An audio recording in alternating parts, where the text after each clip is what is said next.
You ever open your mailbox and find a letter so smug, so out of touch, you're sure it must be a prank until you realize someone out there actually wants to ruin your whole life before breakfast? That was me on a Tuesday in April standing by the fence at North Cross Edge Ranch, 270 acres of rolling Colorado hillside. My family's worked for 2 generations holding this pretentious envelope from an HOA I'd never even heard of, demanding I either bulldoze my own home or pay them $100,000 like I was the one trespassing on their land. Yeah, that happened. Now let me back up a sec. I've never been part of any homeowners association, never wanted to be, and God knows my nearest neighbor used to be a herd of elk. But over the past year, some developer dropped a dozen luxury houses just past my southern fence stone brush vista with their gleaming silver sign and a taste for infinity pools. They called it Exclusive Mountain Serenity, which is rich considering their paved road runs right over an old service easement my father registered when disco was still on the radio. I almost tossed their letter in the wood stove, but curiosity got the best of me. Something in my gut said, "Don't let this one slide." And that's how this war started. Inside the envelope, the arrogance was practically dripping off the page.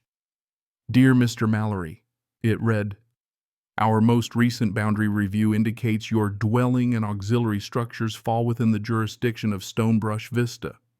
Please voluntarily remove all unapproved constructions or remit $100,000 to the association. Non-compliance may result in legal action." I had to read it twice before I laughed out loud.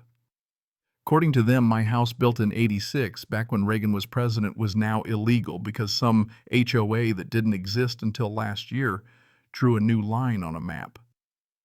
I stepped out on my porch, letter in hand, just staring at the new construction, eating into what used to be pure open scrub. 14 houses, all identical, lined up like a row of teeth, each with fees higher than most folks' mortgages. But that's not what got me.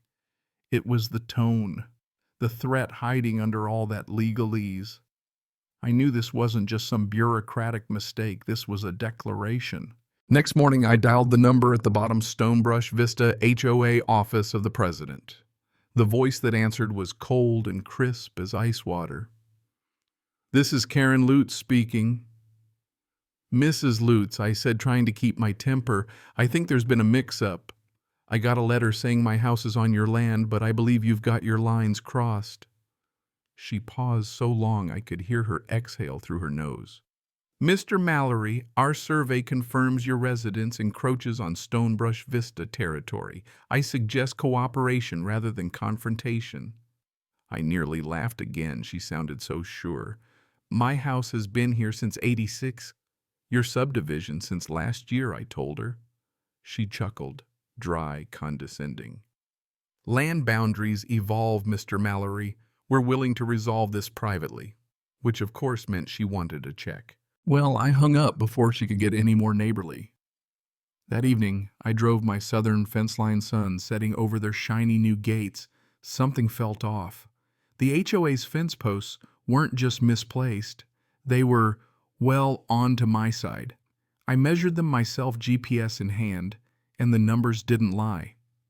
Their fence was several feet past the markers my dad hammered into the dirt 40 years ago. Now I might have retired from the Army, but I'm still an engineer at heart. The next morning I called in an old friend, Roland Weathers, top-notch land surveyor, ex-Navy, knows drones and LiDAR like the back of his hand. Full perimeter, I told him, bring every gadget you've got. 3 days later, Roland showed up in a battered van, drones buzzing, sensors spinning, not a word wasted. We started at the boundary, checked every stake, every plat, and sure enough, my house barns and the guest cabin all solidly inside my lines. But then we hit the southeast corner by their fancy clubhouse with the fake stone facade. Roland frowned at his tablet. "Well, here's your smoking gun." The HOA's new clubhouse, their pool, and 2 of those homes, units 12 and 13, sat a solid 40 feet inside my property.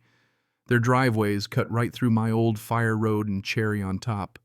Their gas pipelines snaked under the pine grove my father and I planted when I was a kid. "You've got 2 acres taken, maybe more," Roland said. Classic case of boundary trespass. These folks hadn't just built by mistake, they'd invaded, and now they wanted me to pay them.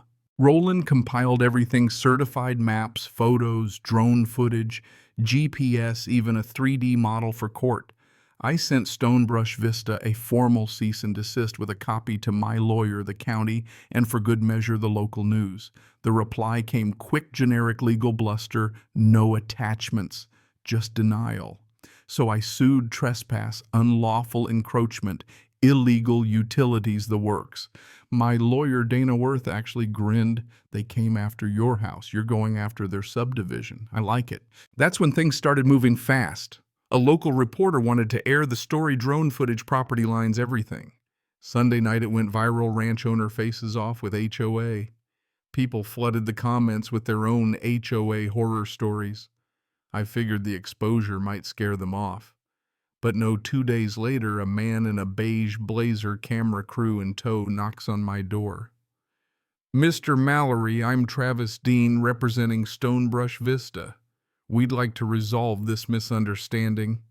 He tried to smile for the camera. I just stared. "You brought a film crew to a land dispute." He babbled about community dialogue, but I cut him off. "You built on my land. I'm giving you 27 days before I file for forced demolition." He blanched, cameras rolling, and I made sure to say it straight to the lens. "This isn't a misunderstanding. This is theft. I'm not tearing down a thing." A couple days later, the HOA countersued, claimed my house was built outside my legal boundaries, demanded the court order me to demolish part of my own home, and even tried to claim 6 acres of my land as reparations. They included these blurry, laughably fake maps: no seals, no coordinates, just a red arrow pointing to my house. Encroachment begins here. Dana called it what it was: a paper war meant to drown me in paperwork and PR. "You got more fuel in the tank?" she asked. "Always," I said. We demanded every document: permits, maps, surveys, the lot. I filed for a freeze on all further construction. Karen responded with a full-blown press conference: HOA banner, pastel blazer, the works. "Mr. Mallory's allegations are unfounded and harmful to neighborhood harmony," she purred. "Gaslighting 101. I didn't respond. Instead, I posted a split-screen video: my survey versus archival drone footage, frame by frame, showing their bulldozers rolling right over my line. Comments poured in, including from one of their own contractors, Luis Ross, who messaged me privately.